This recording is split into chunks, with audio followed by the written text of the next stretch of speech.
দীর্ঘ 18 বছর পর বিএনপির ভারপ্রাপ্ত চেয়ারম্যান তারেক রহমান স্বদেশ প্রত্যাবর্তন উপলক্ষে ঢাকার ৩০০ ফিট এলাকায় যে সংবর্ধনা অনুষ্ঠান আয়োজন করা হয়েছে, সেই অনুষ্ঠানে অংশ নিতে সারা দেশের মতো পিরোজপুর থেকে হাজার হাজার নেতাকর্মীরা ঢাকায় এসে পৌঁছেছেন।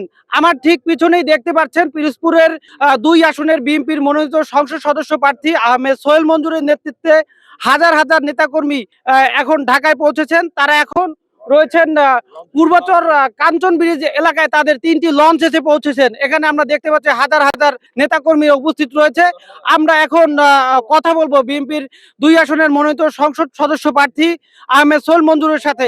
আসলে আজকের আপনাদের যে আয়োজন, আপনারা কেন আজকে ঢাকায় এসেছেন এবং কত হাজার নেতাকর্মী আজকের ঢাকায় এসেছে? আমাদের শুধু লঞ্চে না, আমাদের আসলে বাস যোগে এসেছে, আমাদের মাইক্রোবাসে এসেছে, তারপর লঞ্চে এসেছে।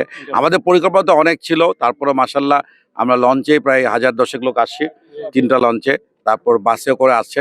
আসলে কথা হলো আবেগ, এত বছর পরে আমাদের নেতা আসছেন, প্রাণপ্রিয় নেতা, তো এলাকা সবাই চলে আসতে চায়, কিন্তু জানেন সীমাবদ্ধতা আছে, এই কারণে আসতে পারে নাই। আমরা আজকে অন্যরকম একটা অনুভূতি, আমরা সারা রাত আমরা অন্যরকম একটা অনুভূতি, মনে হচ্ছে ঈদ হচ্ছে, মনে একটা ওই ঈদের একটা আমেজ। সারা রাত ঘুম নাই, কখন আমরা আমাদের নেতার সেই চেহারাটা দেখবো, যার জন্য আমরা দীর্ঘ 18 বছর অপেক্ষা করছি।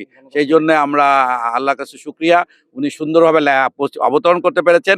নানান ষড়যন্ত্র চলছিল, কিন্তু একমাত্র আল্লাহ তাআলার ওনার অশেষ রহমতে এবং আমাদের সকলের দোয়ায় উনি যে আসছেন, আমাদের এখন আর কোনো দুঃখ নাই।